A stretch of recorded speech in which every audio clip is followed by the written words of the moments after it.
Welcome to Omega India TV news. Komaram Bheem Asifabad జిల్లా కాగజ్ నగర్ పట్టణంలోని మద్యపానం నిషేధిత కార్యాలయం ముందు చింతగూడ గ్రామ మహిళలు ఆందోళన చేపట్టారు. బెల్ట్ షాపులు, గుడుంబ అమ్మకాలు బంద్ చేపించండి అంటూ ఆందోళన చేపట్టారు. చింతగూడ గ్రామంలో విచ్చలవిడిగా బెల్ట్ షాపులు, గుడుంబ అమ్మకాలు జోరుగా సాగుతున్నాయి. వీటి వలన మా పిల్లలు, యువకులు మత్తు పదార్థాలకు బానిసై మా పిల్లలు, యువకుల భవిష్యత్తు నాశనం అవుతున్నాయి. మా భర్తలు తాగొచ్చి ఇంటి దగ్గర ఇష్టం వచ్చినట్టు ప్రవర్తిస్తున్నారు అన్నారు. మా గ్రామంలో అందరము రెక్కాడితే గానీ డొక్కాడనని పరిస్థితిలో ఉన్నాము. పిల్లల చదువులకు మా ఇంటి యజమానులు ఆటంకం కలిగిస్తున్నారు. ఇంట్లో ఏవి ఉంటే అవి అమ్ముకొని తాగుతున్నారు అంటూ చింతగూడ గ్రామ మహిళలు ఆవేదన వ్యక్తం చేసి మద్యపాన నిషేధిత ఆఫీసర్ సిఐ రవీందర్కి వినతి పత్రం అందించారు.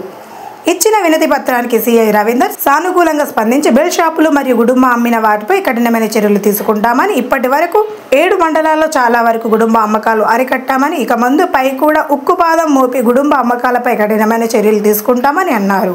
మీరు అందరూ కూడా ఏకదాటిగా ఉండి కృషి చేయాలని అన్నారు. మీరందరూ కూడా ఏకదాటిగా కృషి చేస్తేనే గ్రామం బాగుంటుందని అన్నారు. ఈ కార్యక్రమంలో మహిళలు, మాజీ ఎంపీటీసీ నికోడ్ నాగేందర్ మరియు తదితరులు పాల్గొన్నారు.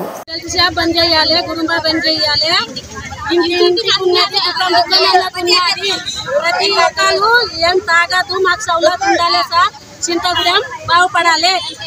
తెల్లారులైతే ఆడోళ్ళు కైకిలికి పోతాం, వచ్చేసరికి తాగి లొల్లి పెట్టి కొడతాను మమ్మల్ని. కుటుంబ 50 రూపాయలు తాగితే 200 చికెనేది అంటాను. మాకు ఆడోళ్ళకు బాధ ఉన్నది, మాకు సౌలభ్యం ఉండాలి.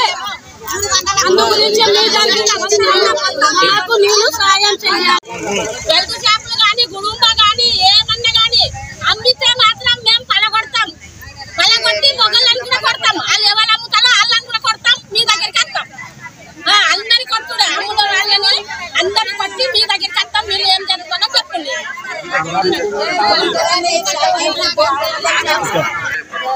మా ఊర్లో బెల్ట్ షాపులు ఏ షాప్ ఉన్నదో ఆ షాప్కి బెల్ట్ షాపులు ఉన్నాయి.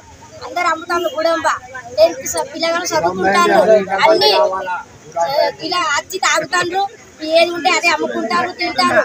ఏమన్నా అంటే గొడవ చేసుకుంటారు. చదువుకుని పిల్లల పరిస్థితి ఏంటిది మీరే చెప్పాలి. మేము 200 కట్టీలు చేసి బతుకుడు, వీళ్ళే న్యాయం చెయ్యాలి. బడి ముంగట అన్ని ఉన్నాయి. ఏ షాప్ ఉన్నదో ఆ షాప్కి బెల్ట్ షాపులు ఉన్నాయి. ఏమన్నా అంటే కొడతారు. మేము మా పిల్లల పరిస్థితి ఏంటిది, మా బాధ్యత ఏంటిది, ఎట్లా మేము ఎట్లా బతుకుడు. ఏమన్నా అంటే కొట్టుడే, లేకుంటే వెళ్ళిపోమంటారు. మేము వెళ్ళిపోతే ఎవరి దగ్గర ఉండు. బియ్యం అంటే బియ్యమే అమ్ముతారు, కారం ఉంటే కారమే అమ్ముతారు, ఏది ఉంటే అది అమ్ముతారు. మాకు అదే షాపులలో బియ్యం పైసలు లేకుంటే మళ్ళా వారం ఉత్తర పెడతాడు. వారం మళ్ళీ పని చేస్తాడు. ఆయన పోయి ఎక్కడ కడతాడు. పైసలు అంటే నేను తాగి వచ్చిన అంటాడు. ఎందుకు తాగినావు అంటే నువ్వేమంటే లంచాన్ని కొడతారు, చీర చింపుతారు, తలకాయ బల అన్ని దుకాణాలలో ఉన్నది అమ్ముతారు. చిన్న చిన్న కుర్కురే ప్యాకెట్లు అవి ముంగట రోడ్ల పై తాగుతున్నారు. ఇక పొగలు వచ్చి పొరేషన్ పొలగల్లు వచ్చి పొరేషన్ చేస్తారు.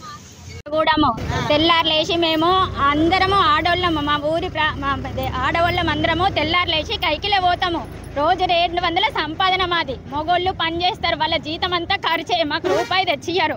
ఏమన్నా అంటే ఇంట్లో సామాన్లు కూడా అమ్ముకొని తాగుతారు. మేము కైకిలు పోయొచ్చి ఆ సామాన్లు కొనుక్కోమంటామా? ఆ పైసలతోటి మా పిల్లల్ని చదివించుకోమంటారా? మా పిల్లలు కూడా ఇప్పుడు డిగ్రీ 10th ఆ టైంలో, ఎగ్జామ్ టైంలో కూడా వాళ్ళు లొల్లి పెడితే మా పిల్లల భవిష్యత్తు ఏంటిది? వాళ్ళు ఏం చదువుకొని చింతగూడ గ్రామ ప్రజలు రిప్రజెంటేషన్ ఇవ్వడానికి వచ్చిండు. ఈ బెల్ట్ షాపులు గుడంబ దేశి ఆల్రెడీ మీకు చింతగూడ ఈ కోయవాగులో మేము చాలా కేసులు చేసినాము, ఇప్పటికీ చేస్తూనే ఉన్నాం.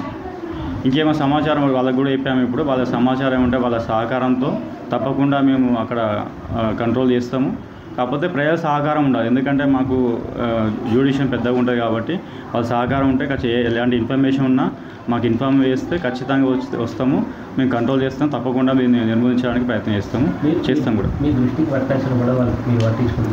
అది మా దృష్టికి పట్టించుకోలేంతవరకు రిప్రజెంటేషన్ ఒక రిప్రజెంటేషన్ కూడా ఇవ్వలేదు. ఈరోజే వచ్చిళ్ళు రిప్రజెంటేషన్ ఇచ్చిళ్ళు. తప్పకుండా మేము దీనిపైన చర్య తీసుకుంటాం. మేము దాన్ని నిర్మూలించడానికి చేస్తాం తప్పకుండా. షాపులలో గుడుంబ అని సప్లై అవుతాను మీ దృష్టికి వస్తలేదు సార్ లేకపోతే అంచనా గుడుంబ వస్తుంది. మేము కేసులు చేసినాము కూడా, ఆల్రెడీ కేసులు చేసినాము. చింతగూడలో బైండ్ ఓవర్ చేసినాము. వాళ్ళతో అమౌంట్ మొన్న 4,50,000 బ్రీచ్ అమౌంట్ కట్టించినాము.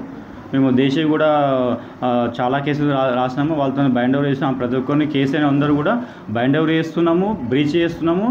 వాళ్ళతో ఫైన్ కూడా కట్టిస్తున్నాము. మొన్న రీసెంట్గా 4,50,000 కట్టించినాము. 7 మంత్రాలు కట్టించినాము. ఇప్పుడు గ్రామాల్లో ఎన్ని బెడ్ షాప్లకు పర్మిట్, ఎన్ని పర్మిట్లు? బెడ్ షాప్లకు పర్మిట్ అంటే ఏముండదు.